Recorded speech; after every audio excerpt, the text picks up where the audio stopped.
Siyempre, alam mo sa matatanda, mga politika. Saka hindi na po kasi sa kanila.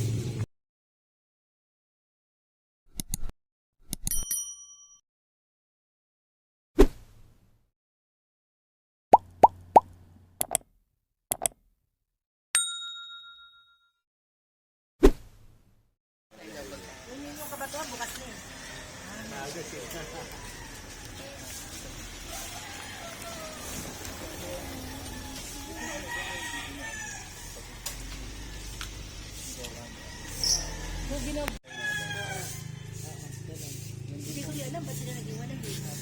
Good morning mga kabarangay. So nandito po tayo ngayon sa A. Donato Street. Nasakop ng ating barangay Kamalig. Kasi meron po tayong mga kasamahan dito na from City Tourism Department. So pupunta sila dito sa simbahan at meron lang po silang mapping na gagawin. Ayan po yung simbahan na yan. Ayan, meron silang gagawin dyan ng mga activities. So tunghayan natin at titingnan natin kung anong gagawin nila po mamaya.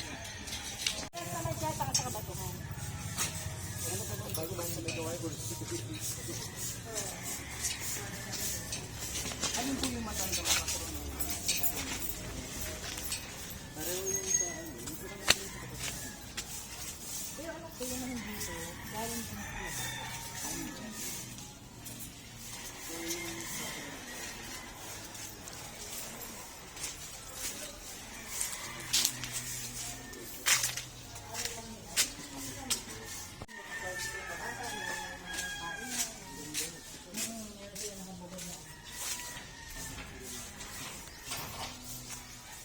Anong oras kulang yung dito? 7 yun, mayroon yun.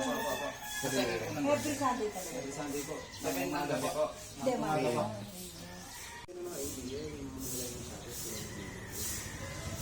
Parang hindi na po sila. Ano yung gagawin sa mga? Napali mo ba meron po isi?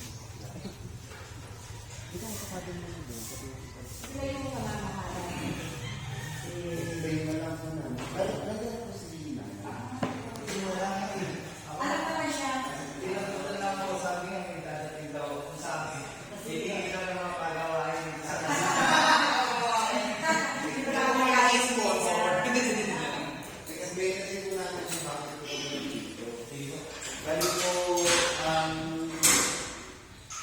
awin po talaga kasi po yung mga katulong po ng mga bahay ngayon, sila po yung gamit po natin cultural natin.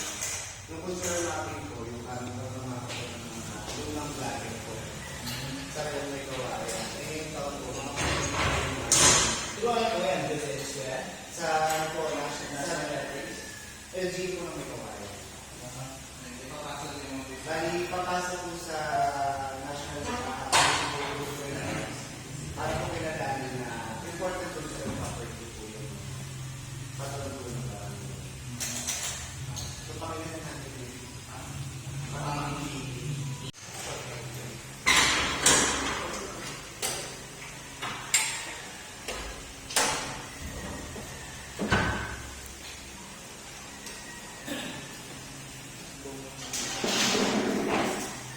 Isa na sabihin magaling.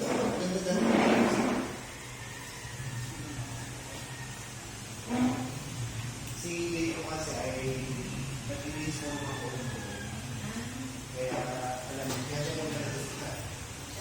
Ako, kasi alam mo niya yung mga dito.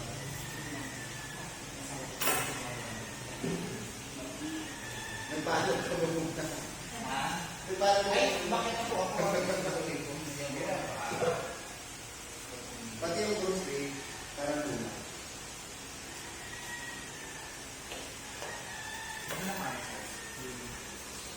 Hindi ba ililigo yan?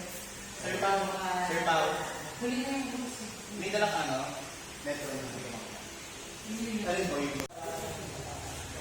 Yung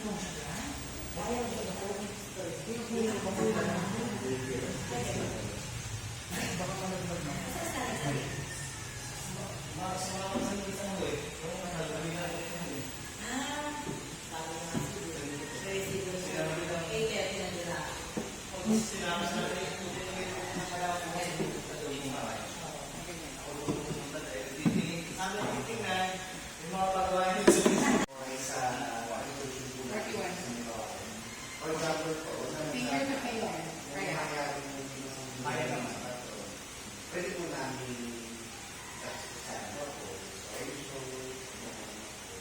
ibigyan din naman po namin kayo ng pagpupusukan. Kayo din po, reference din po lang sa Kasi hasak na. Ano yan? Right. ano na yan, kahit sa 50 inches. sa kandakan. Okay. Ay, balik po nila sa reference din po. Sunod po sa susukan. Opo, kung may mangyari na hindi mo po natin nasa. At least, ready po tayo ng documentation po tayo.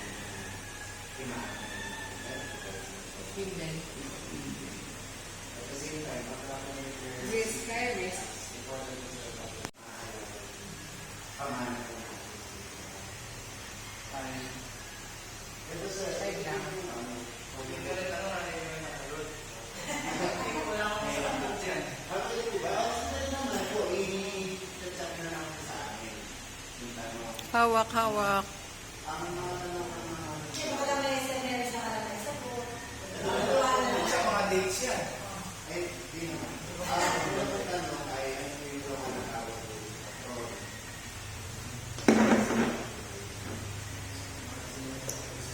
With ng face. O head lang. Tapos pangalawa, sige po yung nauna ng pangalawa. 5.5. Tapos, Ay, 5. Ano yun? 5.4 pa. wala po yan. Parang 5. Yung ano, round head. O, kapit yung tao. Bigyan ko rin iba pa.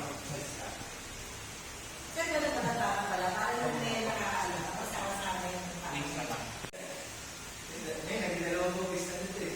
Dati, di ba, yung first three games mo, Ay, yung pinaka-out. Laser. ngayon, Okay, pwede ka na. hindi pa Bus. yung 20 bodies. Kasi, tinanong ng exercises. Kung ano pa to, ano date?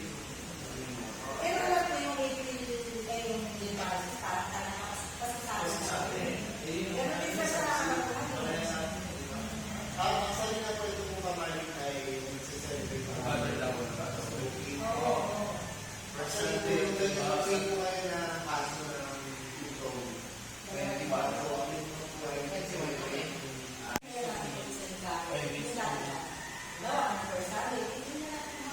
Nagabas ko kasi yung exercises. Kung ano pa, Yung head round estimate, mga 67. kung ano yung isang tao, yung pag-ganda po nila. Yung cost.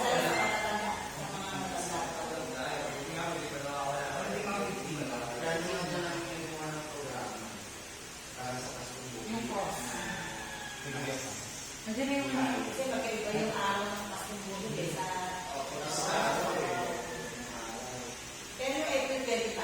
Sinasasistan po namin sa parish, tapos yung puro ito. Kasi di ba kasi sa mga sa tuloy yung mali. Sabi ko sa CPC, kasi nagtatanong ako sila kung ano pwede yung dog para kung makalakad yung police mo. Ito, yung bumubig ko. Tapos yung content, parang yung incorporate. 67 na eh. Yung bumubig ko ng discount. Tapos ako na lang yung bumubig, preparation ko yung para sa best na yung bumubig mo. So, gawa na yung mga activity. Cover ko sa kasunod yung mga nagagalit ko eh. Mamas ko. At least, ang mga po nila na ako bibis na talagang sa politik sa bumubig na politik.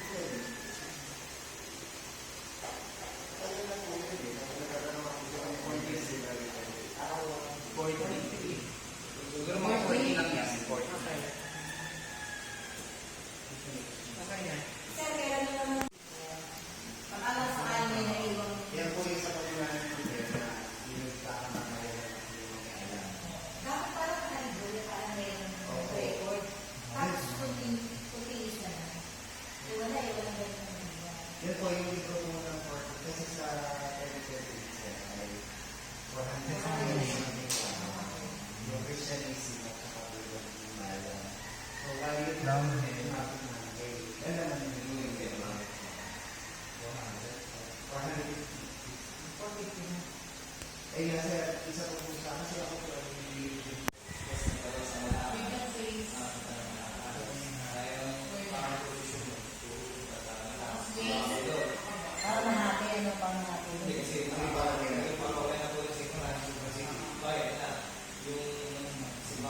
Sir po, anong purpose ng mga, ba't kinukuhanan po siya ng sukat, yung mga santo? Documentation po.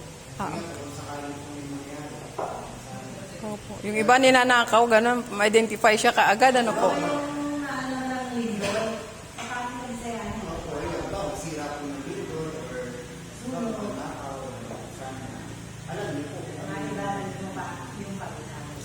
So ganun pala po yung purpose ng ano, na sinusukat yung mga santo natin.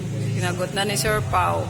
So ayun po yung sagot ni Sir Pao. Ang purpose po na kinukuhanan ng sukat yung ating mga santo.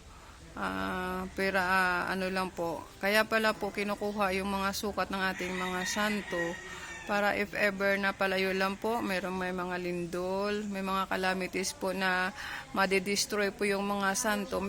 Meron po tayong identification para ma-locate po sila kung meron po masira sa parts na yon. So malolocate ka agad para mabuo po yung measurement nila. So yan pala po yung purpose ng pagsusukat ng mga santo sa bawat simbahan. So ang ginagawa po nito ng ating city government under sa Department of Tourism, yan po. So nag-iikot po sila para isa-isahin po nila yung mga simbahan.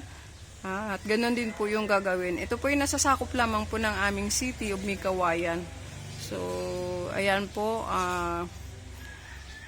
Success naman po at nagawa naman po nila ang best nila. Kahit napakyat-akyat na po si Sir yung isa na buwis buhay po yung ginagawa niya dahil umakyat po siya doon sa may altar na madulas po.